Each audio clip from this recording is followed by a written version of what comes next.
Bonjour et bienvenue dans cette 5e et dernière session in studio sur l'amour injuste. Pendant les 3 premières sessions, on a vu comment Dieu a été, depuis la nuit des temps, trahi, abandonné et accusé. On a commencé à se poser la question dans la dernière session, comment finalement aimer Dieu comme il le mérite. On a vu qu'on peut aimer Dieu avec notre temps, avec notre préparation et avec notre adoration. On a vu que l'adoration, c'est finalement un style de vie. Nous sommes appelés à être des adorateurs. On n'est pas seulement appelés à être des amis, mais à être des adorateurs, à être l'épouse de Christ. Et on est appelé à se préparer, à faire attention à chacun de nos jours. Je crois que la présence du Saint-Esprit est derrière sa parole, la puissance de Dieu est derrière sa parole pour manifester en vous la présence de Dieu, plus de sa présence, plus de son amour. Et par ce livre, j'ai reçu tellement de témoignages de gens qui m'ont contacté ou par ce livre ou par le chant du livre L'amour injuste, des gens qui ont été touchés, qui sont revenus au Seigneur, des gens qui ont expérimenté la présence de Dieu, des gens qui ont expérimenté une nouvelle communion, une nouvelle fraîcheur dans leur communion avec Dieu. Et je prie que ce soit votre cas, que vous puissiez expérimenter vraiment beaucoup plus dans votre communion avec Dieu. Aujourd'hui, on va voir qu'on peut aimer Dieu par notre argent et en aimant son corps. Il faut qu'on ait une bonne pensée par rapport à l'argent. Il faut qu'on ait une bonne façon de voir l'argent. Et Dieu dit dans le psaume au chapitre 24, au verset 1, « La terre et ses richesses, ou encore l'or et l'argent, appartiennent à l'Éternel. L'univers est à lui avec ceux qui l'habitent. » Il faut comprendre vraiment la pensée de Dieu concernant l'argent. Dans ce monde, beaucoup de gens, même des chrétiens, imaginent que l'argent qu'ils ont dans leurs mains est à eux.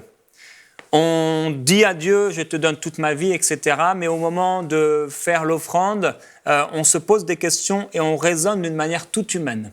On dit, Seigneur, je te donne toute ma vie, mais quand Dieu nous appelle à donner quelque chose, à donner de l'argent, à faire un chèque ou à donner un billet de banque, parfois on hésite et comme je le dis parfois, notre poche reste coincée dans notre main reste coincée dans notre poche, sur notre portefeuille, parce que nous hésitons, nous ne voulons pas donner. Il faut comprendre une chose, c'est que Dieu a dit de nous que sur la terre, nous étions des gestionnaires. Le grand propriétaire de la terre, c'est lui. C'est ce que nous dit la parole. L'or et l'argent lui appartiennent. Et il ne faut pas croire que l'argent qui est sur votre compte bancaire vous appartient. Il ne faut pas croire que la maison dans laquelle vous habitez vous appartient. Il ne faut pas croire que la voiture que vous conduisez vous appartient. Il ne faut pas croire que les habits que vous portez en ce moment vous appartiennent. Tout appartient à Dieu. Et c'est pourquoi le monde et les gens, ils courent après l'or et après l'argent, mais ils ne réalisent pas qu'en réalité, toutes ces choses sont à Dieu. C'est pourquoi, en tant que croyants, nous ne voulons pas courir après l'argent. Nous voulons courir après Dieu, nous voulons courir après la sagesse de Dieu, après l'intelligence de Dieu. Et Dieu dira dans sa parole que la sagesse a dans sa droite et dans sa gauche richesse, gloire et la vie. Il y a tout dans la présence de Dieu. Et nous ne devons pas rechercher l'or et l'argent. Les gens sont souvent esclaves de l'argent. Ça veut dire quoi, être esclave de l'argent? Ça veut dire qu'ils vivent pour l'argent. Ça veut dire qu'ils se lèvent pour l'argent. Ça veut dire qu'ils travaillent pour l'argent. Ça veut dire qu'ils font tout un tas de choses, tout ça pour l'argent. Alors les gens diront, mais oui, mais on a besoin d'argent. On a besoin d'argent, mais on ne peut pas être partagé dans notre cœur entre la recherche de l'argent et la recherche de Dieu. Je crois que nous pouvons simplement, premièrement et en toute chose, chercher premièrement en toute chose le royaume de Dieu et qu'il s'occupera du reste. C'est une mauvaise conception de croire que l'argent qu'on a nous appartient. Et des fois, on se dit, oui, Dieu ne m'a pas parlé concernant le fait de faire une offrande. Dieu ne m'a jamais dit de donner à quelqu'un, donc je n'ai pas de problème avec ça. Mais en réalité, si vous avez lu la parole de Dieu, Dieu vous a déjà parlé. Dans sa parole, Dieu nous dit, par exemple, de donner à ceux qui nous prêchent la parole, d'un double honneur, d'une double rémunération, de faire participer de nos biens ceux qui nous enseignent. Dieu nous dit aussi de donner aux orphelins, aux veuves. Dieu nous dira de donner aux pauvres. Dieu nous dira de donner premièrement, ça veut dire qu'il y a aussi un secondement, mais premièrement aux frères dans la foi. Dieu nous dira de donner à notre famille, celui qui n'a pas soin des siens est pire qu'un infidèle. Et ce que j'ai remarqué, c'est que c'est vraiment super quand j'ai remarqué ça, mais que mon argent peut être agréable à Dieu. L'argent que je donne peut être comme dans l'Ancien Testament, les offrandes qu'ils pouvaient apporter, offrandes d'animaux, offrandes de telle et telle chose. Aujourd'hui, dans notre alliance, l'argent peut faire plaisir au cœur de Dieu. Et je ne sais pas vous, mais moi, c'est vraiment un des désirs dans ma vie de faire plaisir à son cœur et de toucher son cœur. Tout ce que nous avons est à Dieu. Et aujourd'hui, les gens sont beaucoup à la recherche de l'argent. Et on pourrait écrire un livre, je pourrais écrire un livre qui s'appellerait « 10 conseils pour gagner de l'argent selon la Bible ». Et les gens se l'arracheraient peut-être. Et je pourrais écrire un livre qui s'appellerait « 10 types de personnes à qui donner de l'argent selon la Bible ». Et peut-être il y aurait beaucoup d'invendus. Pourtant, Jésus l'a très clairement dit, il y a plus de bonheur à donner qu'à recevoir. L'apôtre Paul a dit un jour dans Philippiens chapitre 4, verset 15, il dit « Vous le savez vous-même, Philippiens, au commencement de la prédication de l'Évangile, lorsque je partis de la Macédoine, aucune église n'entra en compte avec moi pour ce qu'elle donnait et recevait, donc en argent. Vous fûtes les seuls à le faire, car vous m'envoyâtes déjà à Thessalonique, et à 2 reprises, de quoi pourvoir à mes besoins. » Ici, l'apôtre Paul est en train de parler à ces Philippiens, et en train de dire à ces chrétiens de Philippe, en train de leur dire, j'ai béni tellement d'églises, et pourtant, dans cette situation-là où j'avais des besoins, aucune église, même les églises que j'avais fondées, ne me donnait de l'argent. Aucune église ne me soutenait. Les églises ne me donnaient rien. Mais vous avez été les seuls à le faire et vous m'avez envoyé déjà 2 fois de quoi pourvoir à mes besoins. Pendant de longues années dans ma vie, la seule chose que je connaissais concernant les finances, c'est qu'on devait donner notre dîme et que si on donnait notre dîme, eh bien, ça honorait Dieu. Et Dieu s'occuperait de mes besoins essentiels. C'est tout ce que je savais sur l'argent et je n'avais pas du tout compris l'importance du soutien. Vous savez qu'aujourd'hui, si l'Évangile a atteint si peu de personnes, c'est parce qu'il n'y a pas beaucoup de gens qui soutiennent l'Évangile. Il y a aujourd'hui des milliers et des milliers d'évangélistes dans la francophonie qui ne sont pas soutenus et qui sont obligés de se trouver un travail parce que les églises locales ne les soutiennent pas, parce que les chrétiens ne les soutiennent pas. Il y a des milliers d'églises aujourd'hui dans la francophonie qui ont à leur tête non pas un pasteur, mais un évangéliste qui est devenu pasteur. Pourquoi ? Parce qu'alors que Dieu l'avait appelé au ministère d'évangéliste qui commençait à aller ici et là, ça coûtait beaucoup d'argent et personne n'était là pour le soutenir. Alors il s'est dit, voilà Seigneur, je suis dans des difficultés, je vais ouvrir une église et j'irai ici et là de temps en temps à annoncer l'évangile. Et les chrétiens disent, c'est pas bien du tout, il n'est pas pasteur, etc. Mais que faisons-nous pour l'évangile ? Si nous aimons Dieu, nous aimerons Dieu avec notre argent. C'est complètement faux de croire que Dieu n'a rien à dire concernant l'argent. Et c'est complètement faux de croire et d'imaginer qu'on aime Dieu si on n'est pas des donneurs. Dieu est un donneur.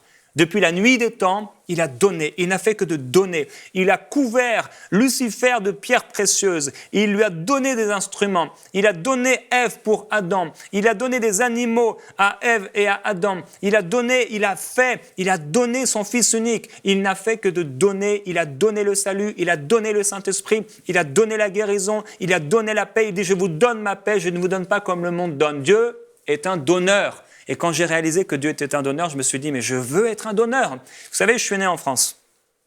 Et en France, il y a vraiment une mentalité qui est très très forte de pauvreté. Une mentalité d'égoïsme comme dans beaucoup de pays, puisque Dieu l'avait prophétisé, dans la fin des temps, les gens seront égoïstes, amis de l'argent. Ce sont les 2 premiers signes, égoïsme et amis de l'argent. Tout pour moi, rien pour les autres. Si je sors de l'argent de ma poche, ça veut dire que c'est pour mon plaisir, c'est pour moi, ou alors ça doit me rapporter. Jésus a toute une autre façon de voir les choses. Et dans ce pays, de plus en plus, les gens font attention, ils économisent, ils épargnent, ils contrôlent tout ce qu'ils font. Il faut que de moins en moins d'argent sorte de leur poche. Et je suis né avec ça et vous savez, ça m'a rendu radin. Quand j'étais adolescent et quand j'étais jeune, j'étais radin. Je ne voulais pas dépenser de l'argent. Je pouvais passer toute une après-midi à avoir soif et avoir faim et ne pas acheter quoi que ce soit, même pas une bouteille d'eau, parce que c'était de l'argent qui sortait de ma poche. J'étais lié. Il y a beaucoup de gens qui sont liés. Et quand je suis revenu au Seigneur, j'ai eu la grâce de rencontrer mon épouse Annabelle et entre autres Michael, c'était tous les 2 des donneurs. Ils donnaient, ils faisaient du bien avec leur argent. Et ça m'a libéré. Entre autres, j'ai découvert les enseignements de Kenneth Hagin et ça m'a libéré concernant l'argent. Parce que j'ai vu que Dieu était un Dieu qui donne. Là où est ton trésor, a dit Jésus, là aussi sera ton cœur. L'apôtre Paul dit à un moment, j'ai tout reçu et je suis dans l'abondance, j'ai été comblé de biens, en recevant par Épaphrodite ce qui vient de vous comme un parfum de bonne odeur, un sacrifice que Dieu accepte et qui lui est agréable. L'apôtre Paul ici parle et il dit qu'il a été comblé de biens en recevant par un homme ce qui venait d'eux comme un parfum de bonne odeur. Il a reçu des biens, mais certainement il a reçu de l'argent. Et il dit de cet argent et de ces biens que c'est pour Dieu comme un parfum de bonne odeur. Il utilise une image de l'Ancien Testament. Un sacrifice que Dieu accepte, mais non seulement que Dieu accepte, et qui lui est agréable. Frères et sœurs, si vous aimez Dieu, il y a de l'argent qui doit sortir de votre vie pour bénir Dieu, pour faire du bien au royaume de Dieu. Et comment vous allez donner à Dieu? On ne va pas jeter nos pièces ou nos billets vers le ciel parce qu'ils vont retomber. On va faire du bien au royaume de Dieu. Comment allons-nous faire du bien au royaume de Dieu? Nous allons soutenir des églises locales. Nous allons soutenir des ministères d'évangélistes. Nous allons soutenir les ministères qui nous bénissent. Nous allons soutenir des veuves et des orphelins. Nous allons soutenir des organisations qui font avancer l'Évangile. Nous allons soutenir des organisations humanitaires chrétiennes qui non seulement donnent à manger aux gens, mais qui annoncent l'Évangile en même temps pour montrer la bonté et l'amour de Dieu. Nous allons faire du bien avec notre argent. Nous allons donner à nos frères et sœurs dans la foi, des gens qui sont dans l'église locale avec nous, et Dieu nous parlera. Et quand j'ai commencé à être un donneur, quand j'ai suivi l'exemple que j'ai trouvé dans mon épouse, alors vous savez, et vous ne pouvez pas imaginer comment j'ai entendu la voix de Dieu. Les gens disent « j'aimerais tellement que Dieu me parle », mais quand on commence à être un donneur, je vous assure, vous allez entendre la voix de Dieu. Et vous allez entendre tellement la voix de Dieu. Combien de fois Dieu m'a parlé pour donner? Combien de fois il m'a parlé pour donner à telle et telle personne? Je peux rencontrer une personne, je peux croiser, et d'un seul regard, tout à coup, je sens un montant qui monte dans mon cœur, 100 euros, ou 100 dollars, ou 500 dollars, ou 500 euros, ou donne-lui ceci et donne-lui cela. Et je sais que c'est Dieu qui parle, et je ne suis plus dans l'hésitation, mais je peux donner. Pourquoi? Parce que je ne suis plus lié, parce que mon trésor n'est pas dans l'argent, mais mon trésor est dans le royaume de Dieu, mon trésor est en Dieu, mon trésor, c'est Dieu. Je peux faire du bien avec mon argent. Dieu trouve ça agréable. Dieu est honoré lorsqu'on donne à son œuvre. Étudiez l'Ancien Testament, étudiez sa parole. Regardez même au niveau des Corinthiens ce que l'apôtre Paul enseigne. Dieu a toujours été honoré qu'on honore ses serviteurs. Dieu a toujours été honoré qu'on honore le temple, qu'on honore l'Église. Et Dieu, par contre, la seule fois où dans le Nouveau Testament, il est écrit qu'on ne se moque pas de Dieu, et ce qu'un homme aura semé, il le récoltera aussi, c'est concernant l'argent qu'on donne à des ministères. Ce passage nous parle de l'argent qu'on donne à des hommes qui sont pasteurs ou qui sont dans le ministère. Et Dieu est en train de dire, on ne se moque pas de Dieu. On ne se moque pas de Dieu. Ça veut dire qu'on ne peut pas faire semblant, on ne peut pas faire croire qu'on aime Dieu si on garde tout notre argent pour nous. Êtes-vous égoïste?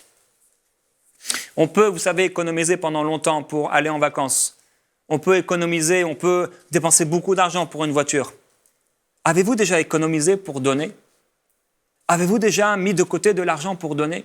Je me souviens quand Dieu nous a parlé la première fois pour donner un montant de 5 000 € pour un ministère. On a mis plus d'1 an à donner cette offrande. C'était beaucoup. On a mis du temps pour donner ça. Mais ça nous a fait plaisir. Aujourd'hui, quand l'argent sort de ma poche pour le royaume de Dieu, mon cœur ne ressent rien, si ce n'est que mon âme et mon cœur sont dans la joie. Auparavant, quand j'étais lié, ça m'aurait fait tellement mal. Mais aujourd'hui, je peux signer des chèques de 500 €, de 500 $, ou de 1 000 $ ou de je ne sais quel montant. Je peux sortir un billet de 20 €, de 20 $, et ça ne me fait absolument rien.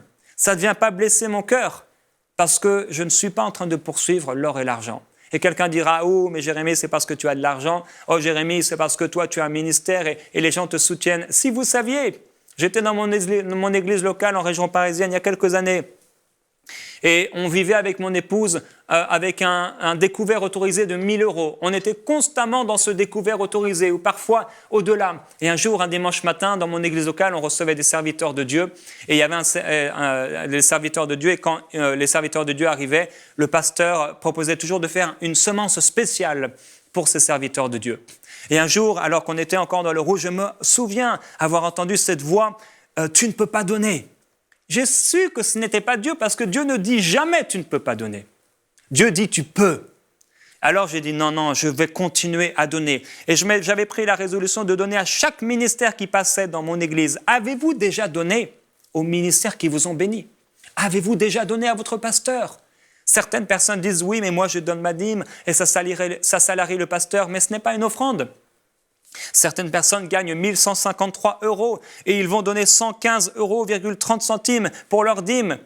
Il faut qu'on aime Dieu avec plus de finesse, avec plus de largesse, avec plus de générosité. Il y a tellement de joie à donner. Et je vous assure, Dieu dit quoi dans sa parole? Il donne au semeur de quoi semer et du pain pour sa nourriture. Et il dit, il vous fournira et il vous le multipliera. Dieu donne, Dieu est un semeur, Dieu est un donneur, et Dieu ne donne pas à n'importe qui. Il ne donne pas à tout le monde dans l'église. Il donne aux semeurs. Et j'ai réalisé qu'effectivement, quand j'ai commencé à donner, quand j'ai commencé à semer, j'ai commencé à recevoir plus. Et j'ai commencé à recevoir plus et j'ai commencé à donner plus. Un homme de Dieu, un ami, m'a dit, je ne peux pas recevoir de Dieu quand j'ai la main fermée.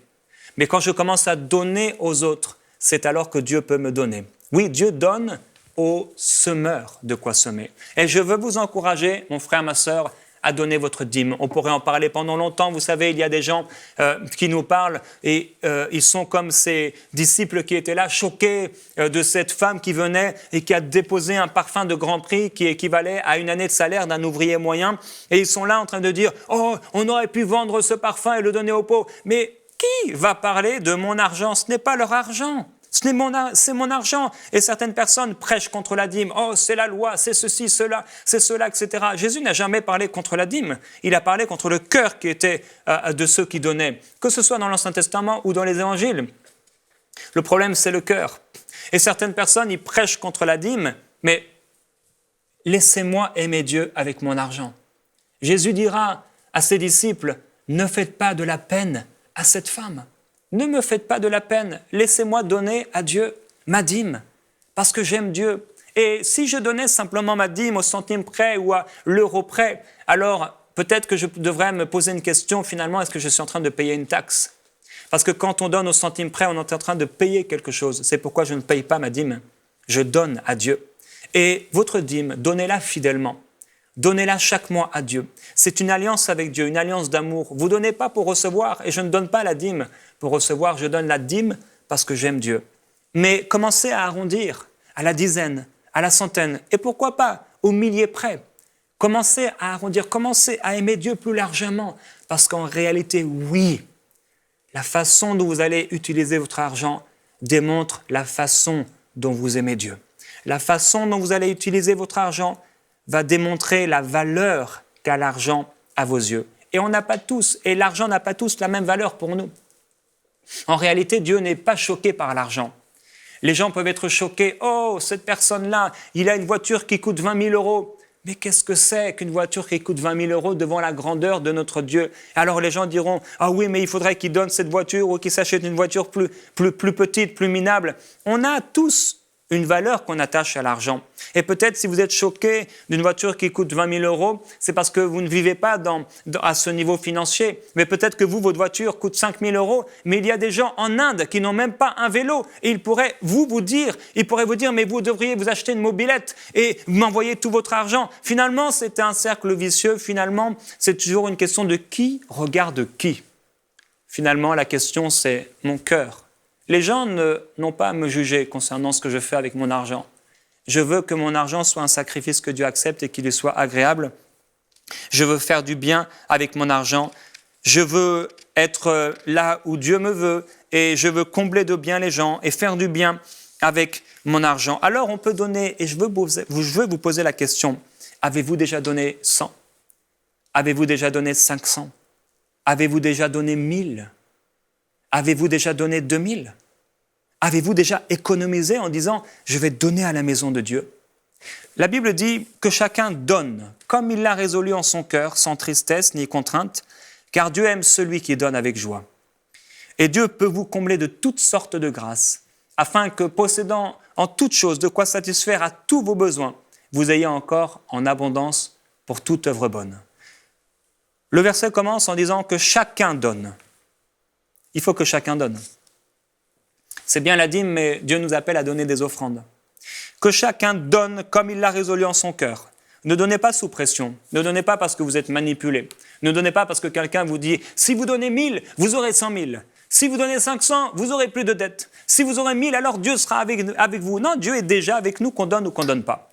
On peut marcher dans la bénédiction de Dieu, qu'on donne ou qu'on ne donne pas. Je crois cependant qu'effectivement, si nous ne donnons pas ce que Dieu nous appelle à donner, la bénédiction, nous allons nous en écarter. Mais quand même, nous sommes bénis par Dieu, parce que Dieu nous a bénis dès l'origine des temps. Dieu a béni l'homme et la femme. Nous marchons sous sa bénédiction. Maintenant, si nous désobéissons, c'est vrai que nous allons ouvrir des portes à l'ennemi. Nous serons toujours bénis, mais le voleur viendra pour nous voler. Alors que chacun donne comme il l'a résolu en son cœur, sans tristesse ni contrainte, car Dieu aime celui qui donne. Oui, Dieu aime celui qui donne avec joie. Dieu aime celui qui donne. Je suis tellement béni de pouvoir donner et de pouvoir faire du bien avec mon argent. Tellement béni. Et vous savez, des fois, pour moi, et souvent, en fait, on va donner avec mon épouse de l'argent à des personnes ou à des églises ou à des ministères. Et cet argent-là, si Dieu me parle, ça va me prendre 1 seconde pour le donner. Alors que si je devais utiliser cet argent pour m'acheter des vêtements, je vais réfléchir. Et souvent, je ne vais jamais le faire. Parce que je suis en train de réfléchir pour moi-même. C'est plus difficile de donner que pour les autres. Il y a plus de joie à donner qu'à recevoir. Ne donnez pas le moins bon à Dieu. Certaines personnes donnent le reste. Elles donnent les miettes. Seigneur, je suis désolé, je ne peux pas te donner ma dîme ce mois-ci parce qu'il ne me reste plus rien. Seigneur, voici mes miettes. Prends ces quelques centimes. Tu sais que je t'aime de toute façon. Je crois que si nous aimons Dieu, nous allons faire de lui le premier. Jésus dit à un moment, tous les autres ont seulement donné de leur superflu, mais elle, dans sa pauvreté, elle a donné tout ce qu'elle possédait. Tout ce qu'elle avait pour vivre. Certaines personnes disent « mais moi je ne peux pas donner parce que je n'ai pas d'argent ». Et nous réalisons que cette pauvre veuve, elle n'avait plus rien, mais ce qu'elle avait, elle l'a donné. Ce petit garçon, il est venu avec 5 pains et avec 2 poissons. C'est tout ce qu'il avait. Il aurait pu le garder pour lui et sa famille ou pour le manger tout seul derrière un arbre. Mais il est venu auprès de Jésus. C'est tout ce que j'ai, Jésus. Et Jésus a multiplié sa semence. Jésus a été heureux et tout un peuple a été béni. En fait, en réalité, quand nous disons « nous n'avons rien à donner », c'est faux. Puisqu'en ce moment même, vous regardez cette émission, cette vidéo sur une télévision ou sur un ordinateur ou sur un portable qui est certainement à vous. Vous avez peut-être des chaussures à vos pieds. On a tous quelque chose. Tous quelque chose à donner. L'apôtre Paul dira que celui à qui on enseigne la parole fasse part de tous ses biens ou encore donne une part de tous ses biens à celui qui l'enseigne. Ne vous y trompez pas. On ne se moque pas de Dieu. Ce qu'un homme aura semé, il le moissonnera aussi. Je vous demandais tout à l'heure, avez-vous donné aux ministères qui vous ont bénis ? Avez-vous fait déjà une offrande spéciale à votre pasteur ? Et les gens disent, mais c'est injuste, moi je travaille et je travaille plus que lui. Déjà, vous ne savez pas combien il travaille. On a une mauvaise mentalité. Dans la pensée de Dieu, les ministères sont sa priorité. Dans la pensée de Dieu, le royaume de Dieu est sa priorité. Dieu dira dans l'Ancien Testament, « Voici ce que dit l'Éternel, réfléchissez attentivement à votre conduite. Vous semez beaucoup et vous récoltez peu. Vous mangez et vous n'êtes pas rassasiés. Vous buvez et vous n'êtes pas désaltérés. Vous êtes habillés et vous n'avez pas chaud. Le salaire de celui qui travaille tombe dans un sac percé. Réfléchissez attentivement à votre conduite. Montez sur la montagne, apportez du bois et construisez le temple. J'en aurai de la joie, je serai honoré. Vous comptiez sur beaucoup et vous avez eu peu. Vous l'avez rentré chez vous, mais j'ai soufflé dessus. Pourquoi, déclare l'Éternel, le maître de l'univers, à cause de ma maison qui est détruite, tandis que vous vous empressez chacun pour votre maison, voilà pourquoi le ciel a retenu la rosée et la terre s'est produite. Frères et sœurs, quel est notre investissement pour le royaume de Dieu ? On peut s'acheter tout ce dont on a besoin à la maison. On a besoin d'une table, on se l'achète. On a besoin d'un lit, on se l'achète. On a besoin d'un micro-ondes, on se l'achète. On a besoin des vêtements, on se l'achète. Mais la maison de Dieu. Je me souviens des églises, je suis allé dans une église un jour, il était écrit « Église de Pentecôte ». Le problème, c'est que c'était la nuit et il n'y avait plus que « Église de Pente » qui était allumée. Personne ne s'intéressait à la côte. Personne ne s'intéressait à ce qu'il manquait. Et ça a duré pendant des mois. Les gens vivent comme ça dans l'église et ils se font des maisons lambrissées pendant qu'ils délaissent la maison de Dieu.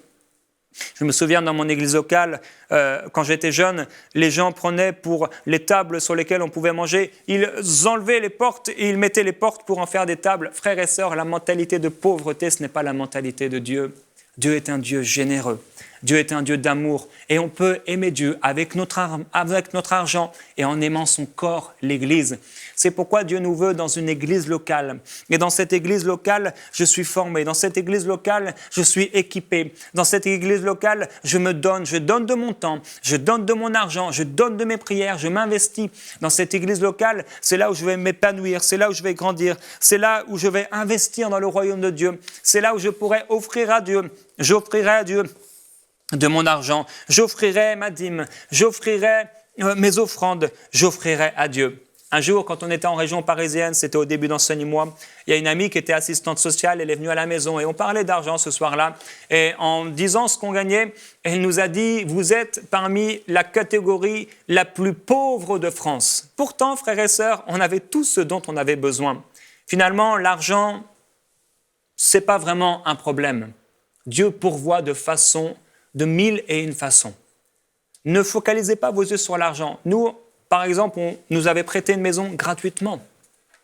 Parfois, on pouvait être béni ici et là. On n'a pas cherché l'argent. Ne cherchez pas l'argent, mais cherchez à faire du bien avec votre argent. C'est votre cœur qui sera jugé et pas forcément vos actions, parce qu'en réalité, vos actions vont refléter l'état de votre cœur. C'est pourquoi, si vous ne donnez pas, ça veut dire qu'en fait, dans votre cœur, il y a un problème. Si vous ne faites pas du bien, ça veut dire que dans votre cœur, il y a un problème. Là où est votre cœur, là aussi sera votre trésor. L'un qui donne avec largesse devient encore plus riche, et l'autre qui épargne à l'excès ne fait que s'appauvrir.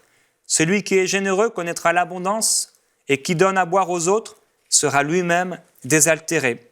N'oubliez pas la bienfaisance et la libéralité, car c'est à de tels sacrifices que Dieu prend plaisir. Frères et sœurs, pour terminer cette série de sessions sur l'amour injuste, je vais vous encourager à aimer Dieu de tout votre cœur, à réécouter cet enseignement et à le partager autour de vous. Je prie que la présence et que la gloire de Dieu descendent sur vous. Et je vous encourage à vous procurer ce livre, L'amour injuste, sur amourinjuste.com.